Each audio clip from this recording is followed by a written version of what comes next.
इस वक्त महाराष्ट्र की पूरी सियासत अगर किसी एक व्यक्ति के ऊपर टिकी है तो वो है एकनाथ शिंदे। शिवसेना के बागी नेता एकनाथ शिंदे इस वक्त काफी ज्यादा चर्चा में हैं। चर्चा का कारण है कि उनका एक फैसला अब महाराष्ट्र की सरकार गिरा सकता है। सभी बागी विधायकों ने हर फैसला शिंदे के ऊपर छोड़ रखा है और सभी का कहना है कि जो फैसला शिंदे लेंगे वो सभी बागियों को मान्य होगा। ऐसे में ये जान लेना जरूरी है कि एकनाथ शिंदे आखिर है कौन और कैसे वो अचानक महाराष्ट्र की राजनीति के इतने अहम नेता बन गए। 58 साल के एकनाथ शिंदे का जन्म महाराष्ट्र के सातारा जिले में हुआ था और उनका बचपन काफी गरीबी में बीता।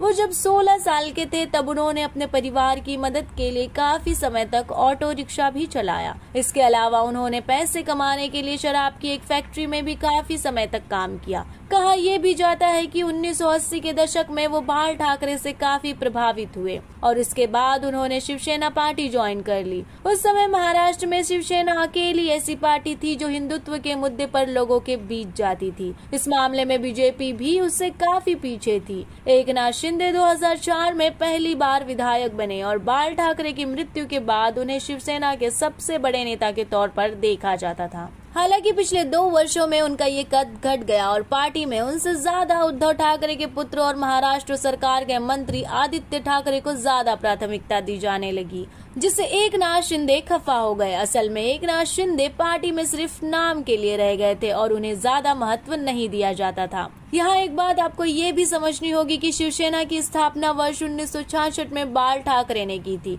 और उस समय इस पार्टी की स्थापना का मकसद था सरकारी नौकरियों में मराठी समुदाय के लोगों को प्राथमिकता दिलवाना, महाराष्ट्र में मराठी भाषा का प्रचार प्रसार करना और मराठी संस्कृति को बढ़ावा देना।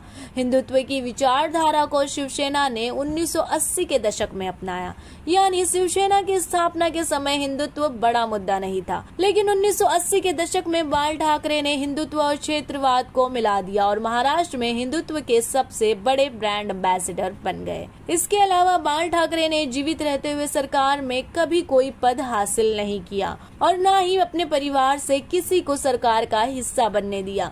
लेकिन वर्ष 2012 में बाल ठाकरे की मृत्यु के बाद शिवसेना एक परिवार की पार्टी बन गई और उद्धव ठाकरे 2019 में कांग्रेस और एनसीपी के साथ गठबंधन करके राज्य के मुख्यमंत्री बन गए और अपने बेटे आदित्य ठाकरे को भी सरकार में मंत्री बना दिया और ये शिवसेना के पतन का सबसे बड़ा कारण है। यहाँ गौर करने वाली बात यह भी है कि शिवसेना में जाने को लेकर शिंदे को प्रेरणा बाल ठाकरे से नहीं बल्कि तब के कद्दावर नेता आनंद दिघे से मिली। आनंद दिघे से ही प्रभावित होकर उन्होंने शिवसेना ज्वाइन कर ली। पहले शिवसेना के शाखा प्रमुख और फिर ठाणे म्युनिसिपल के कॉर्पोरेटर चुने गए, लेकिन एक दौर शिंदे के निजी जीवन में ऐसा आया कि उस वक्त वो बुरी तरह टूट गए। वो इस दौर को अपने जीवन का काला दौर बताते हैं। ये समय था जब उनका पूरा परिवार बिखर गया। उनके बेटा बेटी की मौत के बाद तो शिंदे ने राजनीति छोड़ने तक का फैसला कर लिया था, लेकिन इस बुरे दौर में भी उन्हें आनंद दिघे ने ही सही राह दिखाई और राजनीति में सक्रिय रहने को कहा। बता दें कि 2 जून 2000 को एकनाथ शिंदे ने अपने 11 साल के बेटे दीपेश और 7 साल की बेटी शुभदा को खो दिया था। वो अपने बच्चों के साथ सातारा गए थे। बोटिंग करते हुए एक्सीडेंट हुआ और शिंदे के दोनों बच्चे उनकी आंखों के सामने डूब गए।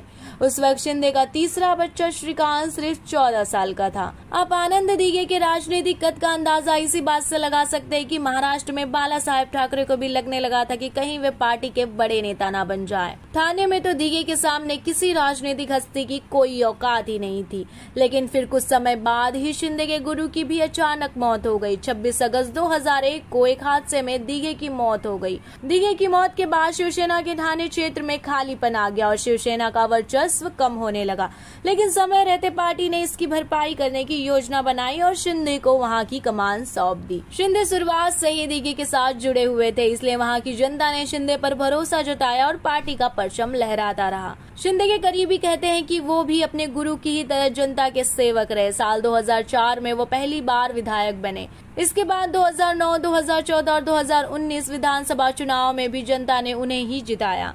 मंत्री पद पर रहते हुए शिंदे के पास हमेशा अहम विभाग रहे। साल 2014 में फडणवीस सरकार में वो पीडब्ल्यूडी मंत्री रहे। इसके बाद 2019 में शिंदे को सार्वजनिक स्वास्थ्य और परिवार कल्याण और नगर निगम विकास मंत्रालय का जिम्मा मिला। महाराष्ट्र में आमतौर पर सीएम ये विभाग अपने पास रखते हैं। बीते 2 सालों में शिंदे की नाराजगी की बड़ी वजह ये भी रही कि मुख्यमंत्री उद्धव ठाकरे ने ना तो कोई बड़ी बैठक की और ना ही विधायकों से ज्यादा मिले। कहा यह भी गया है कि सीएम भले ही शिवसेना से है, लेकिन सरकार का रिमोट एनसीपी के शरद पवार के हाथ में ही रहता है। ऐसे में ठाकरे की जगह शिंदे विधायकों से लगातार मिलते रहे और उनकी समस्या सुलझाते रहे। यही अंदर खाने उन्होंने शिवसेना के विधायकों का भरोसा जीत लिया और बगावत के लिए तैयार कर लिया। आपको क्या लगता है, महाराष्ट्र में किसकी होगी अगली सरकार, शिंदे या शिवसेना? कमेंट सेक्शन में जरूर बताएं। बाकी सुनते रहिए सुपरफास्ट शॉर्ट न्यूज, एक अलग नजरिया खबरों का।